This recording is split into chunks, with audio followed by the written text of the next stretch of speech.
Anda kembali bersama kami di Forum Christian. Hadir bersama kami selain Menteri Pertanian, ada Kang Aziz dari Cianjur, juga ada dari Timur Indonesia. Ini di Nusa Tenggara Timur ya, Bung Ansi di dapilnya. Kalau di Timur Indonesia juga prospektif. Wah, Pak Syahrul Yassin Limpo langsung bilang saya dari Timur juga dari Sulawesi Selatan. Tapi seluruh Indonesia ya, seluruh Indonesia bisa kemudian menjadikan sektor pertanian itu ada. Karena ada smart farming, ada urban farming sekarang ya. Teknologinya Pak Menteri tadi cerita, luar biasa. Mungkin Bu Ansi juga punya cerita, punya fakta-fakta yang dilihat di lapangan, ada perkembangan, ada keharapan untuk kaum muda kita dimanapun dia berada di NKRI ini untuk memilih profesi sebagai petani. Iya, saya sejak jadi anggota DPR RI 2019 kemarin, saya dengan sadar memilih duduk di Komisi 4. Bahkan sebagai wakil rakyat dari NTT, kalau dulu orang kerap kali memplesetkan NTT itu sebagai nasib tidak tentu, nusa tidak terurus, nanti Tuhan tolong. Ketika Ansi Lema jadi anggota DPR RI, saya bilang NTT itu adalah nelayan tani ternak. Apa maksudnya? Maksudnya masa depan NTT itu ada di 3 sektor primer dan sektor vital ini.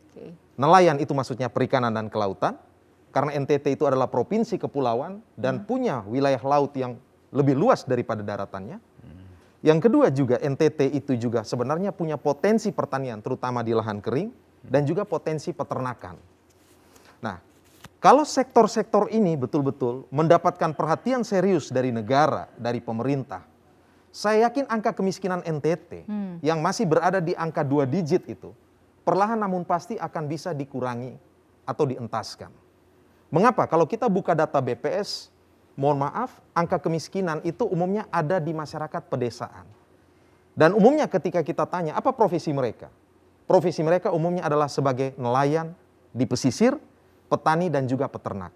Artinya kalau intervensi kepada 3 sektor ini tepat, tentu sektor ini akan menjadi sektor yang bisa menggerek roda perekonomian bangsa ini. 2,5 juta petani milenial ingin dicetak oleh Kementerian Pertanian.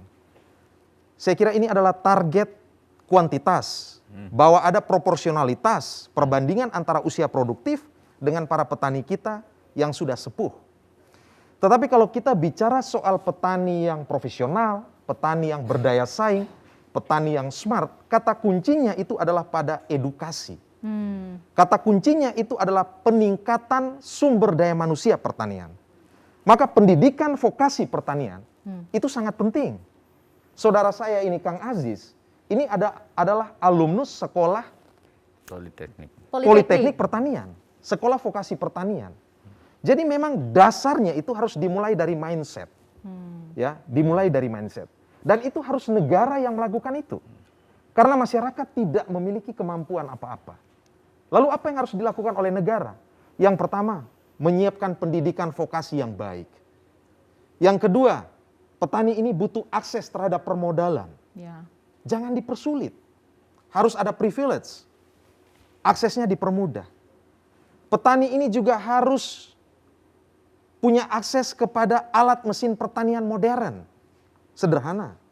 Kalau di kampung saya untuk buka lahan dengan tanah yang berbatu, bahkan orang bilang batu bertanah, Christian itu tidak bisa mengandalkan tenaga manusia. Bahkan traktor roda 4, Pak Menteri, itu tidak cukup. Harus Pak Menteri kasih NTT itu lebih banyak eskavator, alat berat. Itu baru satu daerah ya? Itu baru satu daerah. Nah lalu pengetahuan bagaimana memproduksi benih, pupuk, ya, alat mesin pertanian tadi yang prapanen maupun pasca panen, bahkan sampai mungkin menyiapkan para pembelinya, akses terhadap pasarnya. Nah ini menjadi hal yang penting. Nah karena pertanian ini produknya ini umumnya produk yang rentan ya, mudah sekali rusak dan seterusnya. Ya menurut saya sistem rantai dingin seperti cold storage itu juga sangat penting.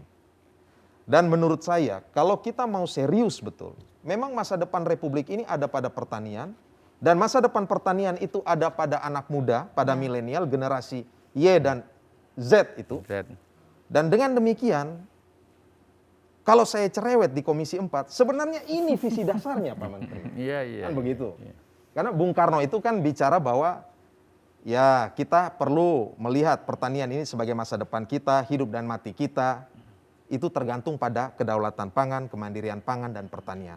Nah, mudah kita mau mengajak anak-anak muda kita ataupun juga milenial kita untuk bertani sebagai profesi, kalau seandainya mereka melihat bahwa ada kesejahteraan dan ada masa depan di sana. Nah, cerita sukses Aziz, Kang Dadan. Kang Dadan, Aziz ini 10-15 juta. Saya ingin katakan kepada anak-anak muda sekarang, tidak ada kesuksesan yang pintas dan instan. Maka saya mendukung penuh Kang Dadan dan juga Mas Aziz sebagai sesama anak muda. Totalitas untuk bertani, terus belajar, mengembangkan pengetahuan, dan komitmen yang penuh, tentu dengan passion. Saya yakin ini soal waktu saja akan mencapai titik puncak dan orang akan melihat bahwa bertani itu keren dan memiliki masa depan yang cerah. Saya kira demikian, Christian. Tadi secara nominal saja yang diceritakan Pak Menteri disebutkan faktanya ya. Ini berdasarkan pengalaman Kang Dadan itu luar biasa. Di studio ada teman-teman mahasiswa, ada yang mau bertanya ke Pak Menteri, Bung Hansi atau Kang Aziz, Kang Dadan juga. Oke, silakan. Mohon dibantu untuk, nah sudah dipegang mic-nya, silakan disampaikan pertanyaannya. Warahmatullahi wabarakatuh. Waalaikumsalam. Selamat malam Pak, perkenalkan nama saya Siska dari Universitas Negeri Jakarta. Saya izin bertanya, bagaimana peran Komisi 4 DPR untuk dalam mengawal pemerintah untuk mencetak seperti petani milenial bangsa gitu, untuk mencetak petani muda bangsa. Terima kasih Pak. Komisi 4 DPR itu kan tugasnya ada 3 ya, legislasi, anggaran juga pengawasan. Mungkin Bung Ansi bisa menjelaskan tuh. Ini anggarannya gede nggak buat Kementerian Pertanian, tugasnya sedemikian berat? Ya terus terang, kalau bicara masa depan Republik ini ada di pertanian, jujur saja dengan anggaran 15 triliun, menurut saya itu terlalu kecil. Ya, maka Komisi 4 sebenarnya tuh gregetan terhadap Republik ini. Mestinya kasih anggaran ke kementerian ini harusnya lebih besar lagi. Kenapa? Ya sudah terbukti kok yang kita bicarakan tadi. Ini negara agraris dan masa depan kita tuh ada di sektor ini, bukan di sektor yang lain. Saya tidak mengecilkan peran sektor yang lain ya, pariwisata, pertambangan, minyak dan gas, yes. Tetapi sudah terbukti dalam situasi pandemi, situasi krisis pun, 98 maupun 2019 kemarin, sektor pertanian inilah yang paling betul-betul tahan, punya daya tahan. Nah kalau ditanya peran Komisi 4, yang pertama dari aspek legislasi, tentu Komisi 4 harus menghasilkan undang-undang yang pro kepada petani dan pertanian kita. Undang-undang perlindungan petani misalnya. Di dalamnya ada keberpihakan terhadap para petani milenial. Bicara soal regenerasi petani. Karena apa? Karena Bappenas itu pernah melansir risetnya yang mengatakan kalau kita tidak serius membangun sektor pertanian, tahun 2063 tadi itu kita bisa mengalami krisis petani, bahkan mengalami ketiadaan petani. Yang kedua terkait dengan politik anggaran. Komisi 4 tentu melihat visi Presiden Joko Widodo yang dijalankan oleh Pak Menteri Syahrul Yassin Limpo dengan tujuan menghasilkan anak-anak muda ini adalah sesuatu yang menurut kami strategis dan vital. Maka tentu sebagai partai pengusung pemerintah dan kami melihat ini sangat rasional, tentu kami harus memberikan dukungan yang konkret. Saya, Christian, kemarin reses saya mengunjungi ada 3 kelompok tani milenial di Provinsi Nusa Tenggara Timur, itu namanya kelompok tani Bineka, San Jose, dan satu lagi. Itu mereka mendapatkan bantuan dari kerjasama kami, dari jalur aspirasi dan Kementerian Pertanian. Terima kasih Pak Menteri, melalui Direktorat Jenderal Hortikultura. Ya, itu pengembangan mendapat dana sekian dan kemudian mereka bisa mengembangkan, memproduksi hortikultura seperti sayur mayur, cabai, dan seterusnya. Lalu ada bicara soal pertanian organik. Di Kementerian Pertanian itu dan Komisi 4 ada program yang namanya Unit Pengolah Pupuk Organik. Wah. Dan ini bicara soal pertanian masa depan ya. Pertanian yang ramah terhadap lingkungan. Pertanian yang juga menghasilkan komoditas-komoditas organik yang mungkin minim pestisida, minim zat-zat kimia dan seterusnya.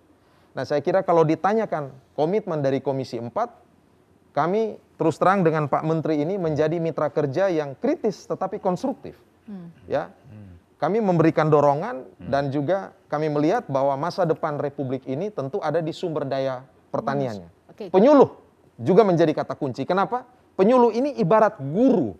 Kalau tadi kita katakan sumber daya manusia pertanian itu harus dibangun, tetapi kita juga harus bisa menyiapkan gurunya. Guru itu adalah penyuluh pertanian. Nah, kalau mau jadi guru untuk petani milenial, tentu dituntut kapasitas dan kapabilitas yang lebih.